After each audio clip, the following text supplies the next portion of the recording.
todas e todos. Esse é mais um episódio do novo programa do Esquerda Diário, o programa Esquerda em Debate. Eu sou Diana Assunção, dirigente do Movimento Revolucionário de Trabalhadores, organização que impulsiona o nosso Esquerda Diário, e nesse mês a gente lançou uma novidade, que é a nova sessão de debates chamado Esquerda em Debate. A gente está abrindo o Esquerda Diário para os debates da esquerda, da intelectualidade e de todos os setores que querem enfrentar e combater a reacionária extrema-direita que hoje governa o país com Bolsonaro, mas sem sucumbir à conciliação de classes. Quem já nos acompanha sabe que o Esquerda Diário se tornou uma referência na esquerda brasileira quando foi a única imprensa da esquerda que se colocou na luta contra o golpe institucional de 2016, mas sempre remarcando a importância de uma política independente do PT. Naquele momento, a gente chegou a ter 7 milhões de visitas em um mês. E hoje, para enfrentar Bolsonaro, a extrema-direita e os militares de forma consequente, a gente se coloca à disposição de todos que rechaçam a diluição do PSOL com Geraldo Alckmin e Marina Silva, para debater como defender a maioria da população, os trabalhadores e o povo pobre, e quais devem ser as perspectivas da esquerda. Então, a gente está publicando uma série de artigos, polêmicas, entrevistas, não somente do MRT, mas de todos os ativistas e organizações que já estão se posicionando sobre isso, e vocês podem acompanhar no nosso site. Como parte dessa iniciativa, a gente também está impulsionando pelo Suplemento Teórico Ideias de Esquerda esse programa de entrevistas em meio a esse momento tão turbulento, da esquerda no Brasil. A gente vai falar de crises, polêmicas e quais são os caminhos e alternativas. Sempre com convidados e convidadas que vão expor o seu próprio ponto de vista, em debate também com a visão editorial do Esquerda Diário.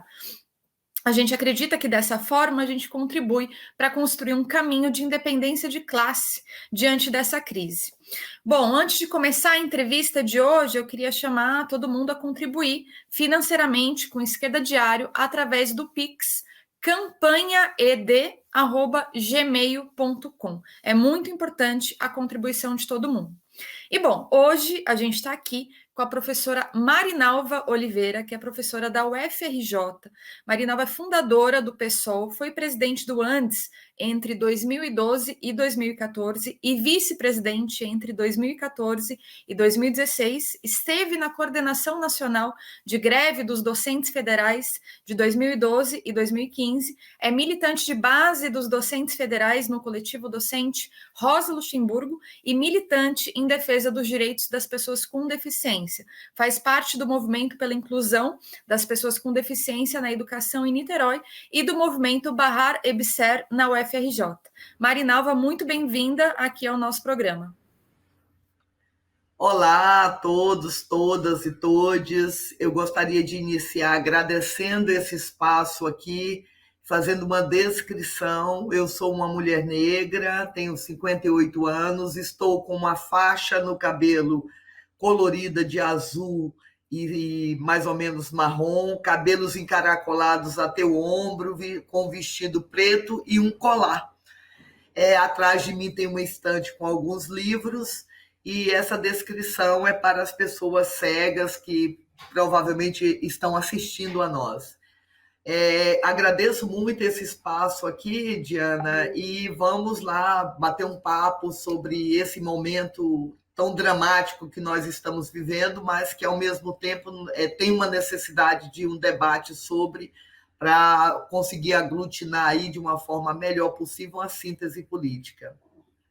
Com certeza, Marinalva. Então, para já a gente começar diretamente aqui a entrevista, eu queria perguntar qual que é a sua análise sobre a situação política nacional nesse momento rumo às eleições de outubro, ou seja, quais são os elementos mais importantes que você vê agora nessa situação política? Bem, de um lado, o que nós temos hoje? Uma polarização, que, por um lado, nós temos a extrema-direita, com o Bolsonaro e o bolsonarismo, todo dia aí fazendo declarações numa tentativa de minar essa crença aí, mesmo que institucional, nas eleições, e, logicamente, alimentar ali uma solução fascista, para esse impasse político. Isso tem sido diária, essa postura.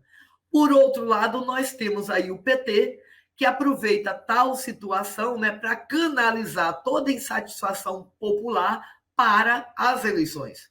E nessa conjuntura, a movimentação do Lula por uma frente ampla contra Bolsonaro, que tem uma chapa Lula-Alckmin, foi recebida como uma tábua de salvação que acaba unificando aí dentro dessa perspectiva, né, gregos e troianos.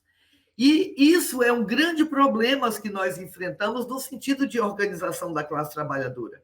Porque, pensando apenas nas eleições, esses setores acabam desconsiderando a gravidade da situação que já existia anteriormente, mas que foi agravada pela pandemia, que é uma pandemia não só sanitária, mas é uma pandemia humanitária, é social que a gente está vivendo, e essa forma de atuação rumo à crença que as eleições vão resolver tudo com essa chapa Lula-Alckmin, acaba dando sobrevida a essa extrema-direita aí do Bolsonaro, que o bolsonarismo ele só pode ser derrotado nas ruas, pelas massas dos trabalhadores e das trabalhadoras, e não pela via eleitoral. Mas isso está sendo alimentado nesse momento. E o que aconteceu nos últimos períodos? Né? O ano passado nós tivemos ações de rua, teve o seu crescimento, no entanto, elas foram freadas pelo eleitoralismo nas eleições, como se fosse a forma de derrotar Bolsonaro e o bolsonarismo. Primeiro, eu tenho como princípio que nós temos sim que derrotar Bolsonaro. Isso, eu acho que é unanimidade entre nós. Mas não é só o Bolsonaro que nós vamos derrotar, nós vamos derrotar também o bolsonarismo. E aí, diante desse crescimento que foi freado por esse eleitoralismo lulista, o povo, as entidades sindicais populares, nós sabemos que todo dia esse conjunto aí, eles repudiam, nós repudiamos os ataques bolsonaristas, que tem sido a educação, a ciência, as universidades, perseguições a artes, mas essa maioria que, mesmo repudiando, não está tendo essa condição de se organizar para combater isso nas ruas, porque foi paralisado por esse setor aí, colocando todas as forças num processo eleitoral. E nós sabemos que um processo eleitoral ele é limitado e ele não vai combater, porque só as ruas é possível. Mas a maioria está paralisada até o momento, principalmente por conta desse freio que foi colocado por setores progressistas, por alguns setores da esquerda, ou pelas direções burocráticas de algumas entidades e também de partido político, no sentido de conter essa organização dos trabalhadores. Isso é muito grave. Nesse sentido, a gente percebe que há um rebaixamento da consciência de classe, há uma dispersão militante, há um retrocesso ideológico em certo segmento da classe trabalhadora e acabam tendo um sentimento de nostalgia dos governos do PT. E cada dia mais o que a gente percebe é o reencontro do PT com a burguesia e o conservadorismo vai se cristalizando. O lulismo é uma opção para o Brasil continuar a ser que sempre foi antes e durante o caos bolsonarista. É uma sociedade profundamente desigual, racista, capacitista, patriarcal, e essa situação se aprofundou muito diante da pandemia, com a questão da miséria, da fome, da insegurança alimentar, do desemprego. Então, toda a necropolítica que é estrutural, ela tende a se agravar mais, vitimando principalmente pobres, negros, pessoas com deficiência, LGBTs, a juventude, os povos tradicionais, os povos indígenas, os trabalhadores no geral. Nós sabemos que com Bolsonaro tudo isso é muito pior. A ausência de crescimento, inflação, juro alto, né? Além desse negacionismo, da perseguição mesmo, tudo isso nós sabemos que é pior e não negamos isso. Só que a gente acredita que isso tudo só pode ser combatido com o povo, com a classe organizada nas ruas, e não pela via eleitoral, como esses setores lulistas e setores do PSOL têm colocado aí. Isso é muito ruim, porque acaba desorganizando a classe, rebaixando a consciência de classe, e o ano que vem, independente de qualquer governo que ganhar, que levar as eleições, alguns processos serão aprofundados. E como a classe trabalhadora estará? Estará desorganizada, porque tem ausência de fazer essa luta num momento tão crucial como esse. Ou seja, o bolsonarismo ele só pode ser derrotado pelos movimentos e pela organização da classe trabalhadora. Independente de quem foi eleito em outubro, vai com certeza buscar manutenção e aprofundamento do neoliberalismo, da democracia restrita, precarização do trabalho, da retirada de direitos. E como é que nós estaremos, enquanto classe trabalhadora, diante dessa crença aí que as eleições vão resolver tudo? Então, é mais do que essa conjuntura agora, é mais do que necessário a gente estar organizado, estar nas ruas, independente de processo eleitoral, mesmo considerando que a nossa prioridade é derrotar Bolsonaro, mas também nós temos que derrotar o bolsonarismo e deixar a classe organizada e armada para o que virá em 2023. Sim, eu acho que esse elemento que você colocou em relação a que é preciso derrotar o Bolsonaro, mas também o bolsonarismo, é uma reflexão importante, né? A gente, inclusive, analisando a situação nos Estados Unidos, por exemplo, né, com a derrota do Trump, mas o trumpismo segue, não somente atuando como uma força social reacionária, mas também voltando a se fortalecer eleitoralmente. Enfim, isso também nos remete a pensar justamente como que a gente chegou até aqui, né? Que foi justamente os atores que levaram adiante o golpe institucional se sentiram fortalecidos pelos próprios governos do PT, né? Então, isso é uma questão que a gente sempre remarca, porque na nossa visão era muito importante o enfrentamento com o que aconteceu em 2016, mas de forma independente do PT, até mesmo porque o PT controla, né, a maioria dos sindicatos e pela via dessas direções burocráticas, como você também colocou, impedem a organização de luta dos trabalhadores, né, frente a toda essa situação. Então, de fato, a gente está num momento onde o discurso da frente ampla, né, inclusive para tentar convencer setores de vanguarda, né, um discurso de mal menor frente ao Bolsonaro, busca impedir, na realidade, o surgimento de qualquer iniciativa e alternativa de independência de classes,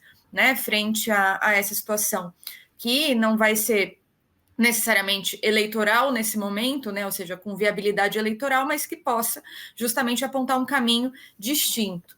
Então, assim, antes da gente até aprofundar um pouco mais na política do PT e depois na própria política do PSOL que você citou, eu queria só que você comentasse também, porque, enfim, você é militante pelos direitos das pessoas com deficiência, e eu queria te perguntar como é que você está vendo a situação das pessoas com deficiência em meio ao governo Bolsonaro, né? Ou seja, quais foram os ataques, qual é a situação concreta, porque eu creio que é uma pauta bastante importante também no marco de, enfim, uma situação generalizada de ataques e como que esses setores estão sendo atacados nesse governo. Diana, eu vou só pegar um pouquinho antes do que você falou, porque acho que é muito importante a memória histórica do que aconteceu no governo do PT, no início do governo Lula, lá no início dos anos 2000. Você trouxe um elemento que me trouxe agora à memória, que foi um governo eles usam muito o termo de conciliação, eu uso de cooptação.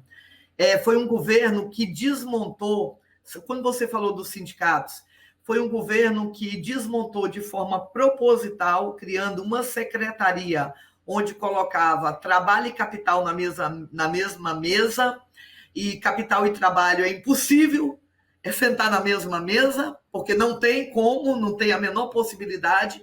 E isso aconteceu no início do primeiro mandato do governo Lula, no início dos anos 2000. Isso teve consequência seríssima na luta dos trabalhadores e das trabalhadoras. Quais foram as consequências? A primeira dela foi aquela crença de que a gente estava ali numa correlação de forças e que era possível disputar capital e trabalho, ou seja, empresários e trabalhadores poderiam sentar na mesma mesa e chegar a um consenso. E nós sabemos que dentro do capitalismo isso é impossível. Mas foi criado institucionalmente esse espaço. E o fato de ter criado esse espaço era até esqueci o nome agora, o Gilberto, esqueci o nome, mas era dessa Secretaria de Ação Participativa.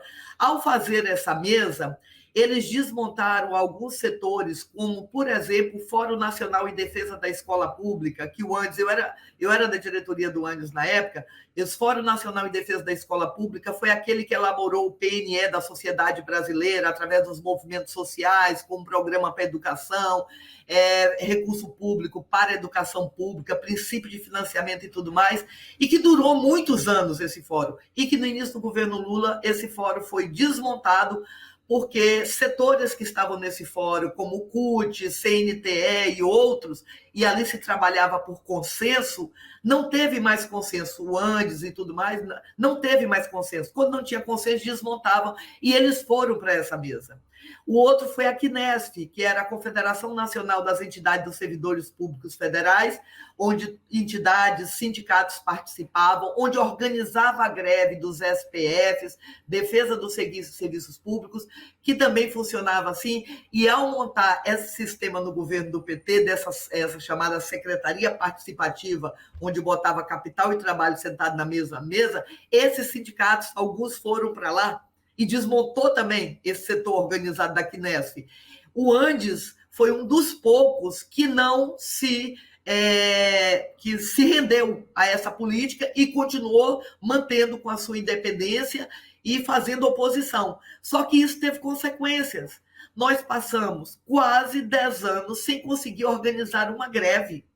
A primeira grande greve que nós conseguimos organizar foi em 2012, quase 10 anos. Imaginam o que durante esses 10 anos, a reforma da Previdência, reformas trabalhistas, destinação de recursos públicos para entidades privadas, PPP, organizações sociais. Então, isso teve uma consequência muito grave, o fato de desorganizar a classe trabalhadora, quando alguns sindicatos e direção tinham esse papel aí. Mas só para lembrar de que isso foi num outro momento. Agora é muito pior o que pode acontecer. Entrando agora sobre a questão das pessoas com deficiência, sim, eu sou militante, sou pesquisadora da área e sou mãe do Gabriel, que tem 16 anos e tem T21, síndrome de Down. Então, em função de tudo isso, tem essa luta coletiva. As políticas para as pessoas com deficiências, na verdade, elas nunca existiram. Muito recentemente que começam a ter políticas por força, por pressão dos movimentos sociais para pessoas com deficiências, tá? Mas existem as políticas, as legislações, mas não tem recurso para elas serem implementadas. No governo Bolsonaro, isso se tornou muito mais profundo, principalmente durante a pandemia, quando tudo se aprofundou. E aí, um dos elementos centrais aí que eu trago para essa discussão, primeiro foi a questão da vacina, porque as pessoas com deficiências, elas são vulneráveis. Não que a deficiência seja uma doença, porque não é, mas o fato de ter a deficiência pode trazer algumas vulnerabilidades em termos de saúde.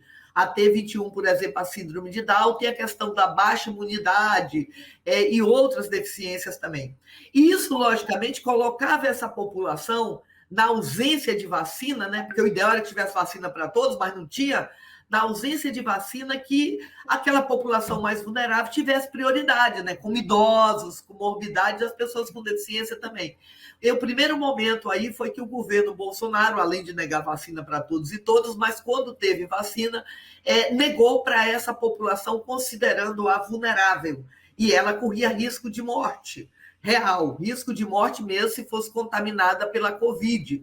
Então, parecia um eugenismo mesmo de olhar para uma determinada...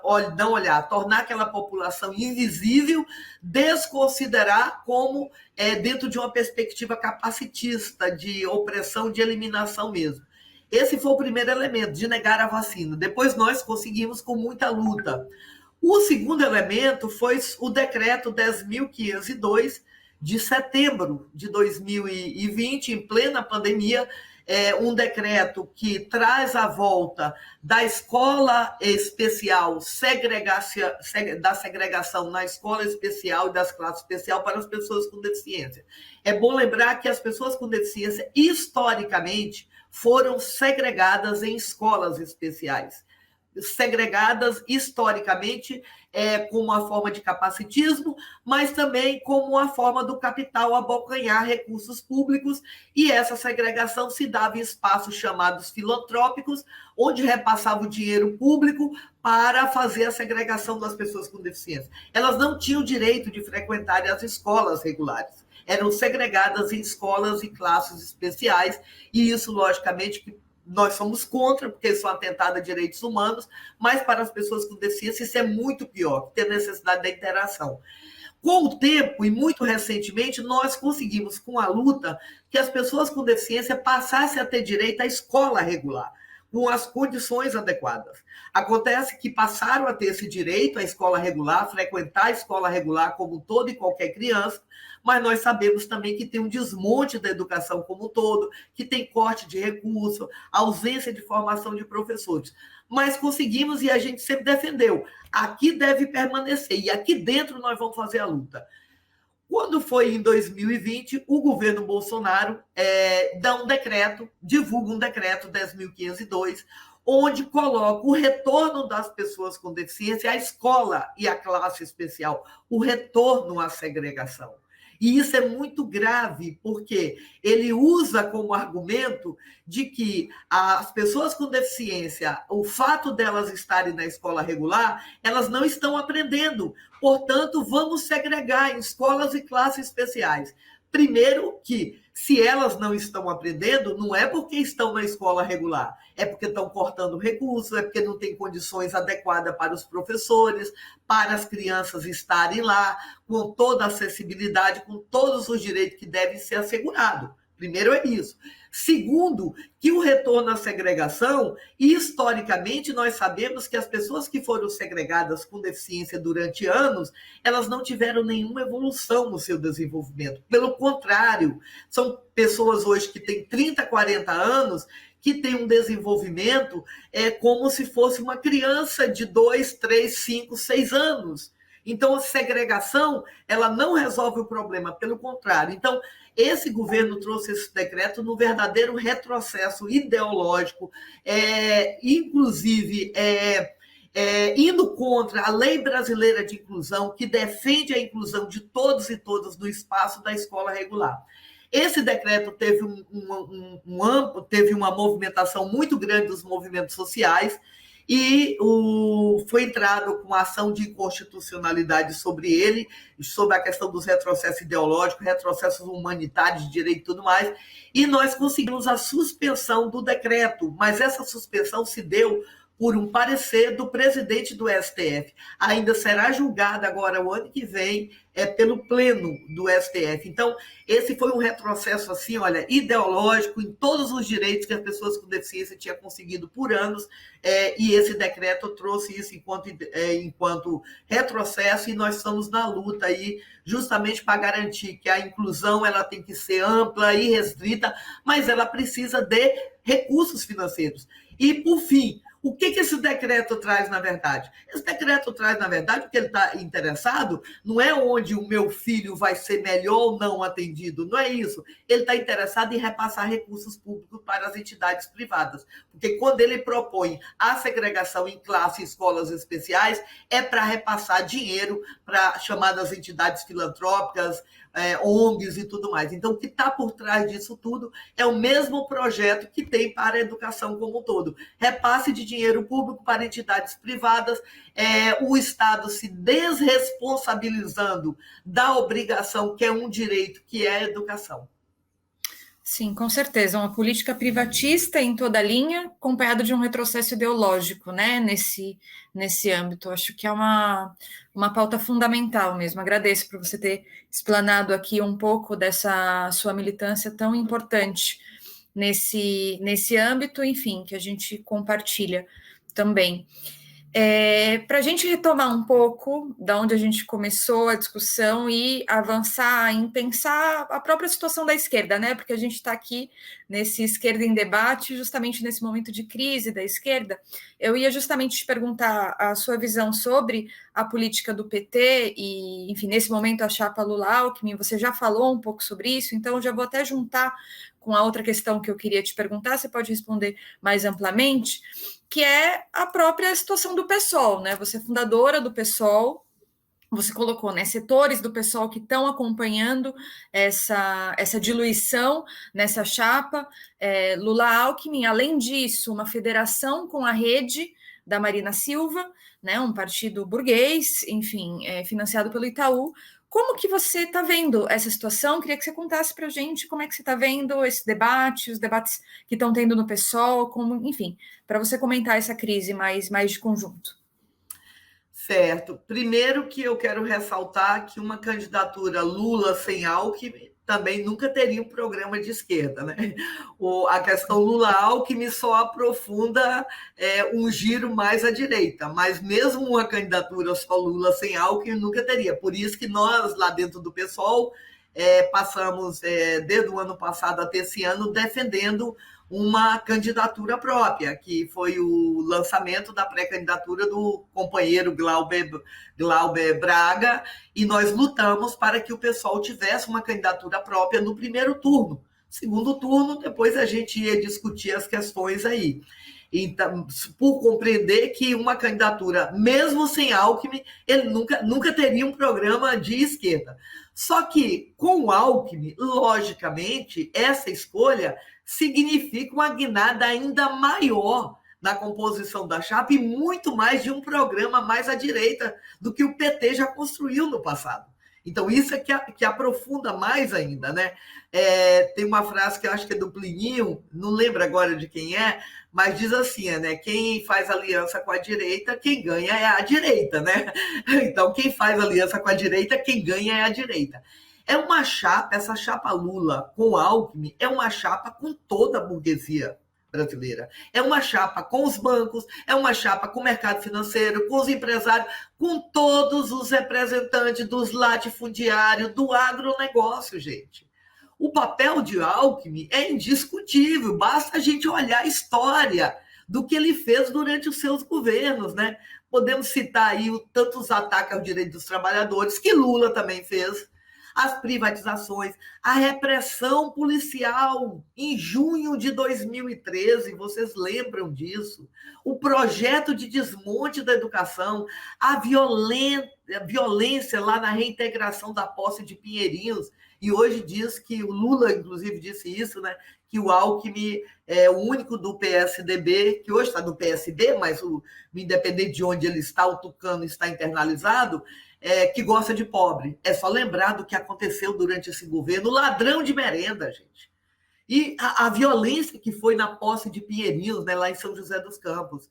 Então, é uma ilusão muito grande que se cria e tenta ganhar a consciência dos trabalhadores, que acalantam essa esperança de que Lula, uma chapa Lula-Alckmin, possa revogar ataques do capital contra o trabalho.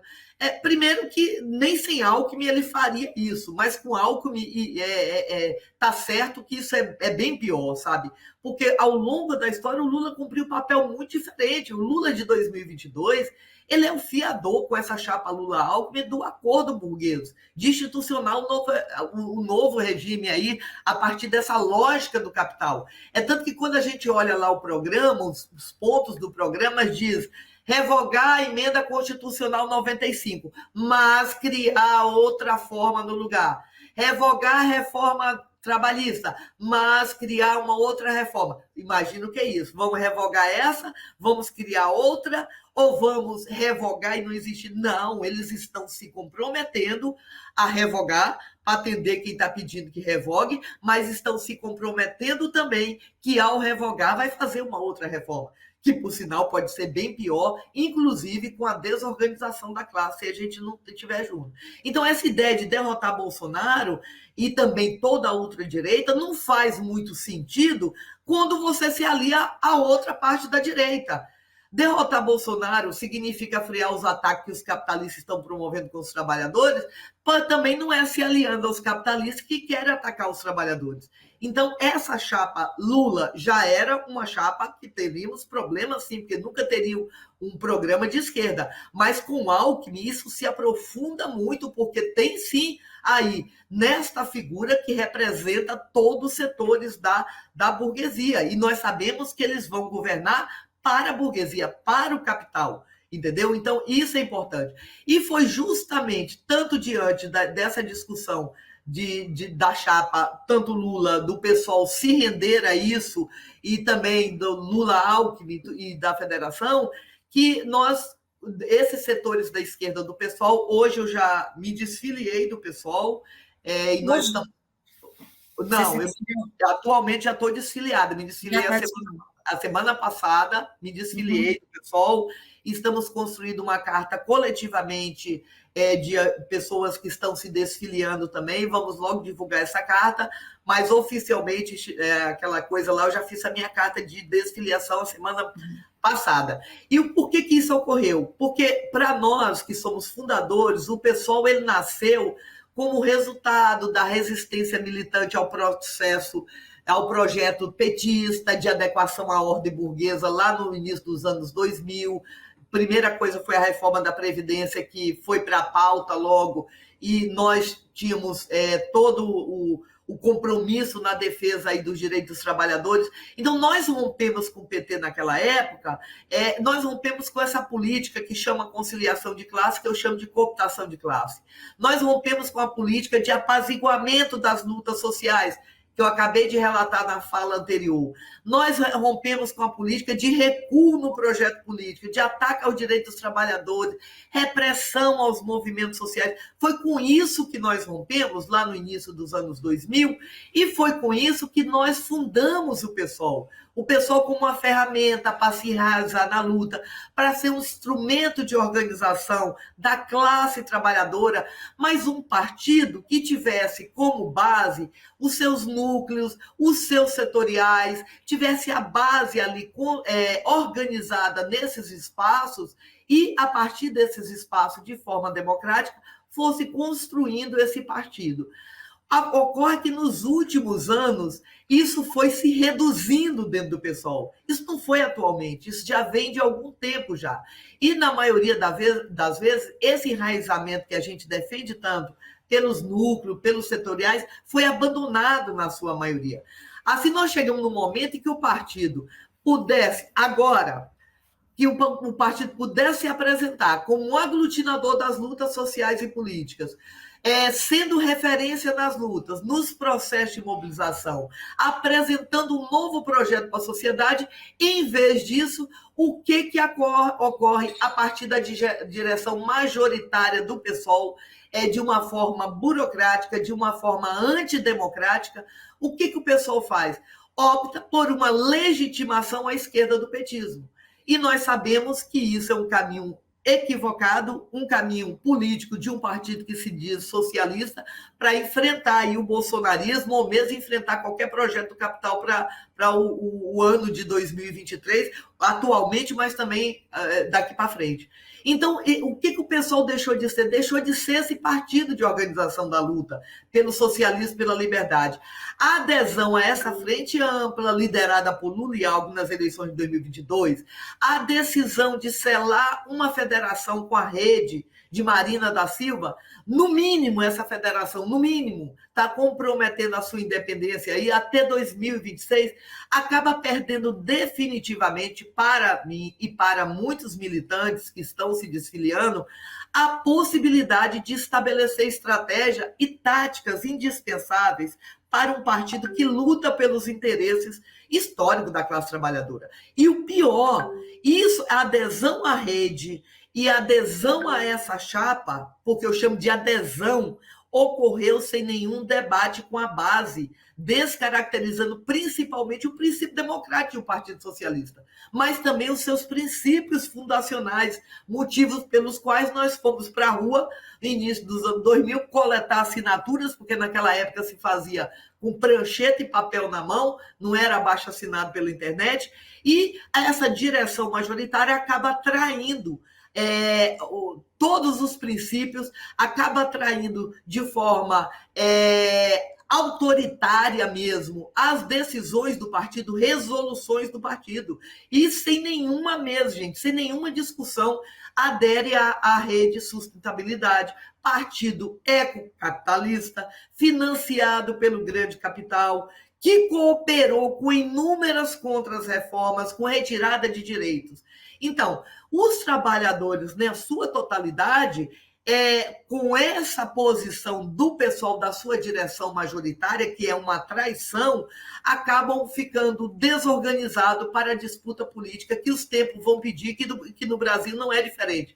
Então, nesse momento que a luta de classe pede o aprofundamento das ferramentas de organização radicalizada para a superação, o pessoal só pensa em como salvar e disputar a representação parlamentar nas instituições burguesas, se rendendo aí à federação com a rede, se rendendo ao adesismo de uma chapa Lula-Alckmin. E aí foi diante disso que essa direção majoritária abandonou o programa, abandonou o programa para se aliar a setores inimigos da nossa classe, né? Abandonou o método e tudo mais.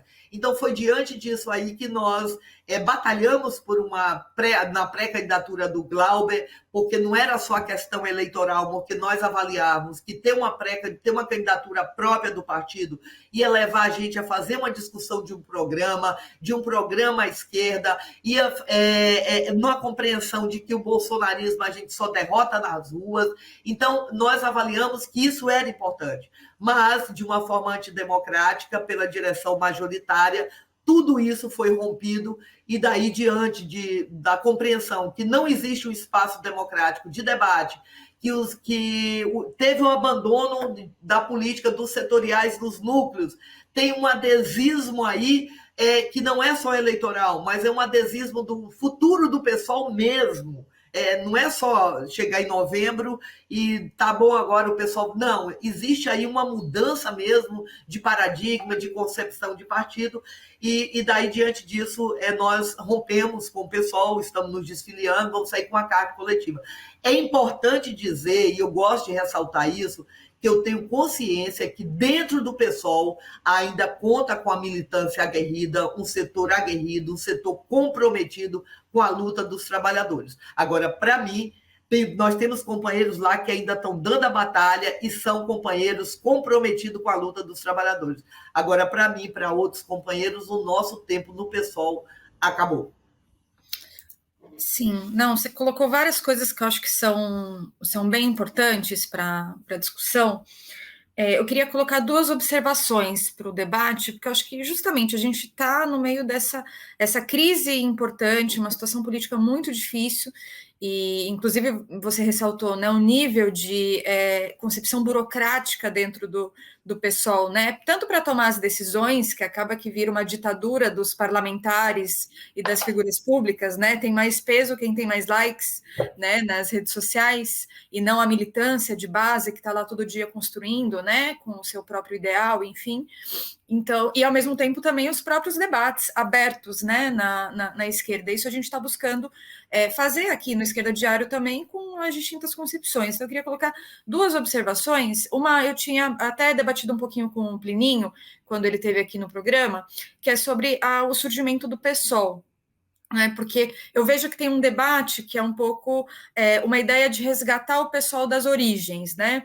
E na minha visão, assim, em que pese a importância do combate que foi dado naquele momento em relação à reforma da Previdência, ou seja, um combate muito importante, né, de enfrentamento a uma reforma neoliberal absurda que estava sendo feita para descarregar a crise nas costas dos trabalhadores.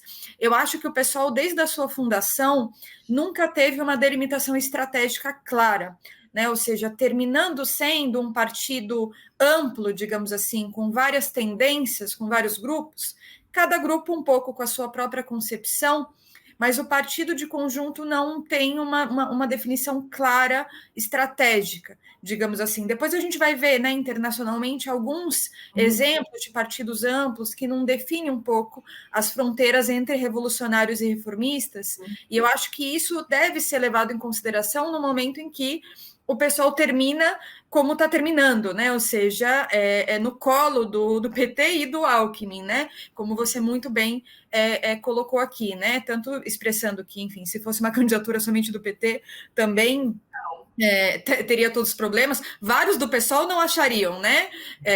Inclusive, achariam que tá bom, a campanha da resistência, né, do Valério Arcari é Lula sim, Alckmin não, né? Mas na prática é Lula sim, Alckmin sim, né? Porque a campanha está sendo essa.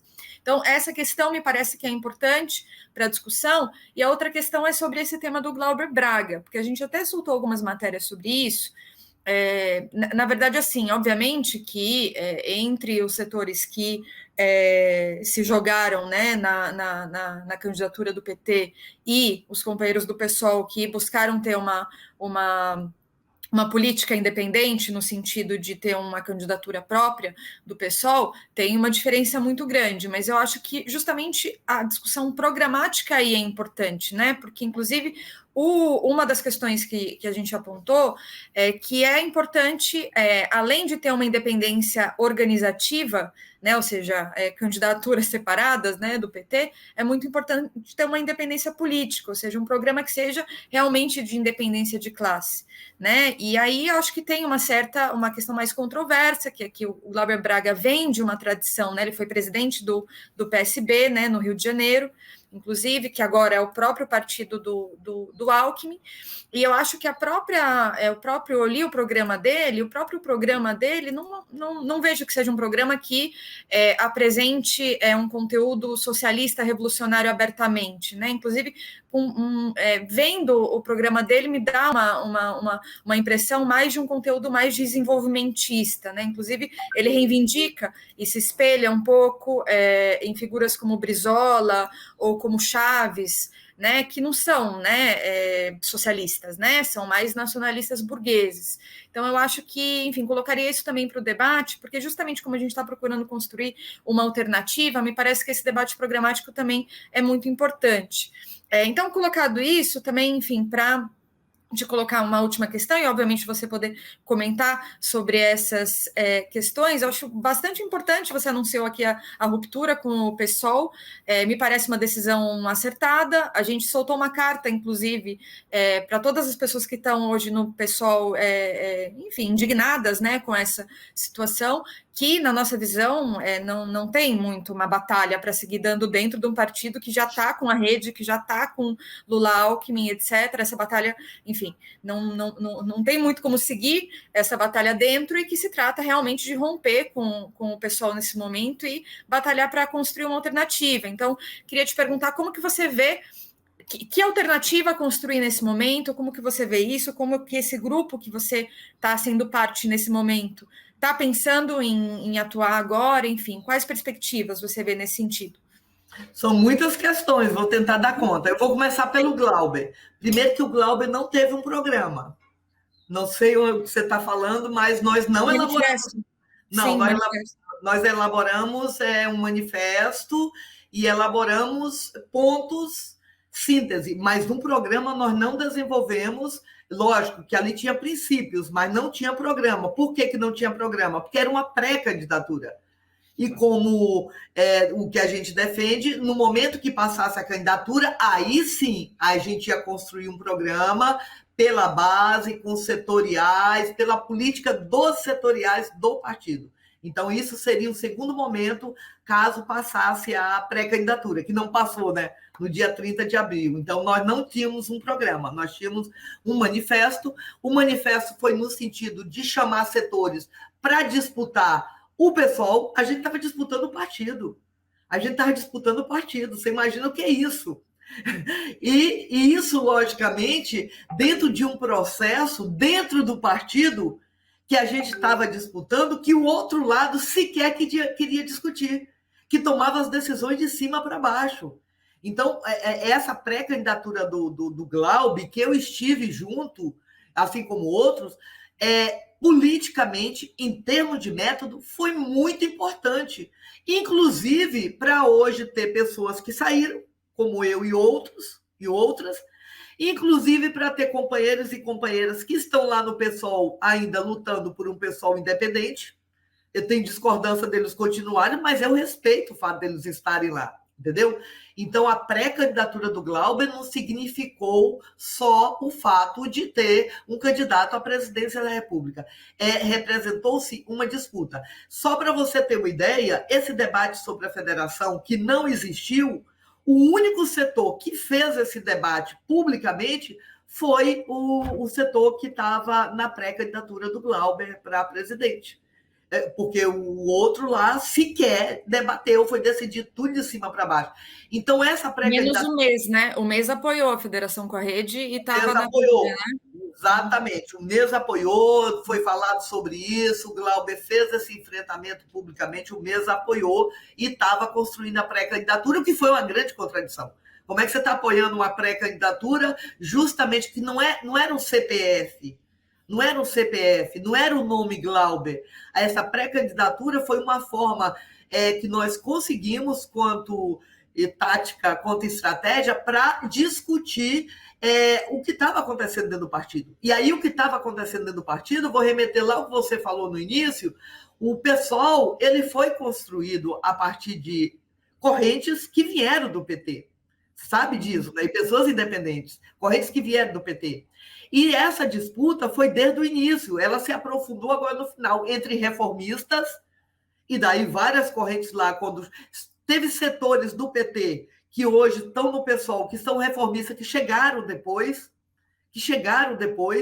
a gente estava, e esse debate, essa disputa também de correntes que tinha aí uma discussão socialista. Então, você dizer o pessoal foi... Não, nunca foi, porque sempre teve esse tensionamento. A diferença é que antes esse tensionamento levava a algumas construções sínteses, como tudo deve ser feito, né? Discute internamente, tira uma unidade, mas a partir da base e tudo mais, e depois vão colocar a posição para fora. Não naquele sentido do centralismo, de que maioria vence, porque isso, por si só, já é uma burocracia, né? Só que nos últimos tempos, eu acho que até a partir do Congresso, que se aprofunda muito, do Congresso de 2018, eu estou muito cansada, esquecendo datas, tudo isso. Isso se aprofunda muito, porque chegam outros setores.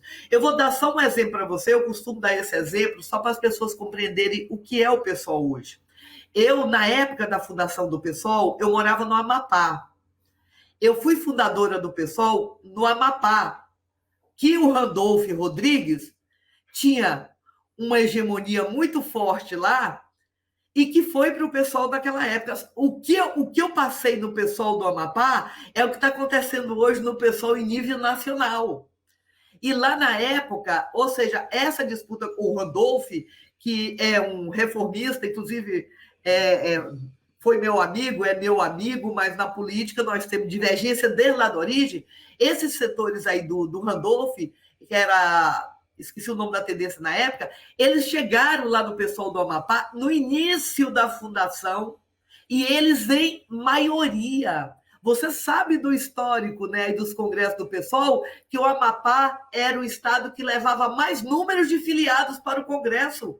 O Amapá, que é um estado pequeno, levava mais filiados do que... Olha só o que era o pessoal do Amapá. É isso que está hoje, essa burocracia e tudo mais. Então, só para você ter uma ideia, esses setores, isso aí acontecia no pessoal do Amapá, desde o início. E foi se rendendo. Fizeram até chapa com o DEM no pessoal do Amapá. O Clécio depois, como prefeito e tudo mais, foi para a rede, hoje já está em outro partido, mas mesmo quando eles estavam no PSOL, havia essa cooptação clara dos militantes. O pessoal do Amapá é o que é o pessoal nacional hoje, desde o início, sabe? Então nós enfrentamos isso. Só para voltar um pouco, então nunca houve, nem há ilusão quanto a isso, de que o pessoal, quando a gente reivindica os princípios fundacionais, é no seu método e na sua política de construção pelos setoriais, pelas bases, e naqueles princípios que nós defendíamos, e não nesses princípios reformistas que vários setores... E daí, só para encurtar um pouco, o que a gente chega agora? Depois que chega Boulos, com a sua corrente, que cria a corrente, depois que... Isso tudo se aprofunda. Olha o que foi a campanha do Boulos. Olha o programa do que foi a campanha presidencial do Boulos. Ali já estava rompendo com princípios. Eu sou da área de educação, então eu sempre olho mais para aquela área que a gente Gente, tinha defesa de parceria público-privado para a educação no programa do Boulos, para presidente da República. Tinha defesa do Marco Legal de Ciência e Tecnologia, que é um programa privatista das universidades, no programa do Boulos. Então, ali, não foi, por isso que eu estou dizendo não foi hoje, ali já tinha rompimento com os princípios, não que eu considerasse isso tudo aí. A outra pergunta que você fez foi sobre como é que a gente está pensando, né? Em seguir a vida, né? Em seguir a vida, né? Nós já estamos seguindo. Primeiro que eu acho que, independente de quem foi eleito em outubro, vai ocorrer esse aprofundamento dessa necropolítica, dando continuidade a tudo isso. Então, para nós, para mim, para nós, a tarefa prioritária, e é por isso que nós saímos do PSOL, é aglutinar a esquerda contra essa ordem. Então, a tarefa fundamental da esquerda é fazer uma crítica a essas ilusões de uma saída por dentro da institucionalidade, que é neoliberal, e nós temos que apresentar à classe trabalhadora um programa de luta que aponte para a necessidade de possibilidade de reação. Isso só se faz com trabalho de base, com construindo espaço de acolhimento, de debate, de síntese, mas considerando que o protagonismo de qualquer rompimento, de qualquer luta, só vai ocorrer se for através das ruas e só vai ocorrer com a mobilização direta dos trabalhadores, como esse centro de tática aí. Então, eu aqui no Rio de Janeiro, por exemplo, estou na construção do polo socialista do Rio de Janeiro. Ainda é muito recente tudo isso, mas é um lugar que está aglutinando esses setores que têm divergência com essa forma aí que estão utilizando de que o processo eleitoral, que nós temos que fazer agora é derrotar Bolsonaro e acabou, sabe? Sim, eu também acho que nós temos que derrotar Bolsonaro. Todos nós temos unanimidade sobre isso, mas nós temos que derrotar o Bolsonaro, temos que derrotar o bolsonarismo. Não pode ser uma política de adesismo sem crítica, porque agora está proibido, né? Fazer crítica, senão você pode ser cancelado, né? Quase que um silenciamento. O que nós temos que fazer agora é justamente o contrário, é não ter esse silenciamento. E aí eu diria, até aqueles setores que vão dizer que vão votar em Lula no primeiro turno, se são setores de esquerda, tudo bem, quer votar, vote, mas não vote em uma forma de adesismo que não faça uma crítica, porque senão você está traindo a classe trabalhadora, você está fazendo um rebaixamento de consciência de classe. E como é que vai ficar depois? E como vai ficar agora? Então, nesse sentido, eu avalio que eu estou construindo um polo socialista aqui no Rio de Janeiro, é um setor que tem aglutinado setores da esquerda, que tem esse princípio. Logicamente que tudo é muito novo ainda, mas para mim o central agora é estar dentro desses espaços, construindo aí uma visão crítica sobre a questão de que tudo vai se aprofundar, independente de governo. Sabemos que com Bolsonaro é pior, só que derrotar Bolsonaro não é suficiente.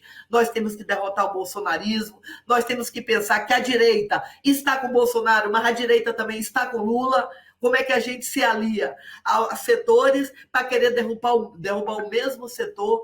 Então, eu acho que é isso que a gente tem que tocar para frente aí, e muita disposição, né? Porque a conjuntura está muito dura, né? Muita miséria, muita fome, muita violência, tudo isso.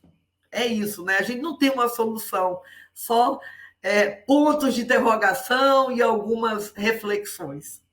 Sim, muitas reflexões, né? Sim, só para comentar muito brevemente, para a gente ir encerrando a entrevista, é muito importante os pontos que você colocou, são debates que a gente tem que seguir. Nós também, do MRT, a gente também está participando do Polo Socialista Revolucionário. A gente lançou recentemente uma carta ao Polo, tentando buscar alguns debates de conteúdo e método de como construir essa unidade, né? Isso. Porque a gente acha que justamente nesse momento de crise do PSOL, onde vários setores dentro do PSOL vão estar desiludidos com a política do partido, para a gente conseguir apresentar uma alternativa que nesse momento possa agrupar esses setores, é muito importante ter método de como lidar inclusive com as divergências. Né? Ainda mais se a gente vai ter candidaturas aí pelo Polo Socialista nas eleições, obviamente cada corrente com as suas candidaturas, mas pensando também o discurso político, né, hierárquico que os candidatos colocam nas suas intervenções, né? Então, lidar com esse tema é muito importante, a gente vem abrindo esse debate no polo, né? Para que realmente possa cumprir um papel na luta de classes, possa ter um programa de independência de classe, isso é fundamental, né? Nesse sentido, esses outros debates, eu acho que seguem, né? Essa questão do pessoal das origens, para mim, é justamente para pensar o que a gente precisa construir nesse momento, né? Quais são as alternativas, referenciar, inclusive, nos exemplos e nos debates internacionais que acontecem, né? Por exemplo, muitos setores da esquerda do próprio PSOL sempre louvaram, né, experiências como o Syriza e o Podemos, né, na Grécia, na Espanha, respectivamente. Agora, recentemente, o professor Vladimir Safatli teve numa entrevista aqui comigo e fez uma autocrítica dele, falando: eu acreditava que Syriza e Podemos pudesse dar certo, e hoje eu vejo que foi um desastre, né? Que não foi. Então, assim, são debates justamente para a gente poder pensar os caminhos que essas experiências, enfim, como essa, Syriza e Podemos, num sentido, mas em outro nível, né? Obviamente, essa experiência que o pessoal faz aqui no Brasil, para a gente poder refletir. Nesse sentido também, a discussão sobre o programa do Glauber, acho que até transcende a questão da candidatura, são apontamentos que eu coloquei mais de conjunto em relação à política que eu vejo que ele levanta, que eu acho que são parte dos debates que a gente tem que ir fazendo nesse momento. Mas, enfim, acho importante o anúncio da ruptura de vocês, com o PSOL. O Esquerda Diário está aberto para publicar a carta de ruptura quando vocês tiverem ela pronta também, e expressar as posições que vocês estejam defendendo nesse momento, e sigamos discutindo, porque, enfim, muita água vai rolar ainda, não somente esse ano, mas, como você colocou, depois das eleições também, uma situação complexa, onde ter um polo que consiga expressar uma política de independência de classes frente a toda essa política frente amplista, acho que vai ser muito importante, né, para a nossa luta, para a nossa organização. Então, enfim, queria te agradecer muito pela entrevista, Marinalva, muito obrigada por ter participado aqui com a gente. Enfim, se você quiser colocar alguma consideração final, a gente pode ir encerrando. É só para fechar mesmo, Diana. O polo, eu disse, o acordo, nós estamos construindo ainda. Nós vamos definir algumas coisas lá dentro, algum método, política, tem uma série de coisas. Nós começamos recentemente, mas está sendo um lugar que está aglutinando ali para a gente fazer. A certeza que eu tenho, a única, é que nós temos que construir novos caminhos e não podemos repetir aquelas fórmulas existentes, que senão vai levar à perpetuação do que estava antes.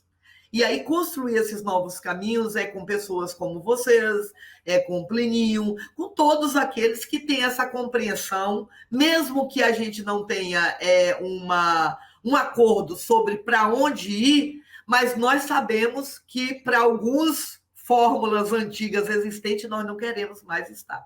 E aí eu acho que é onde, nesses debates que vocês fazem, que são extremamente importantes, lá no polo que a gente faz também, é que nós vamos construindo essa síntese aí. Agora, o que é mais importante? A nossa prioridade é a luta de classe, nas ruas, com a classe trabalhadora e tudo mais. E que via parlamentar, infelizmente, o pessoal tomou esse caminho, e daí eu quero ressaltar em relação ao Glauber. O Glauber veio do PSB, mas o Glauber fez o caminho contrário do que o pessoal do PSOL está fazendo.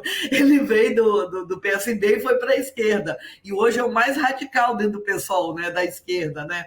Em termos de defesa e tudo mais, de enfrentamento, né? Enquanto outros que estavam no PSOL lá na esquerda foram completamente virar puxadinho do PT. Sim, mas é isso. Muito obrigada pelo espaço. E eu te digo que eu estou terminando aqui já com novas reflexões na cabeça.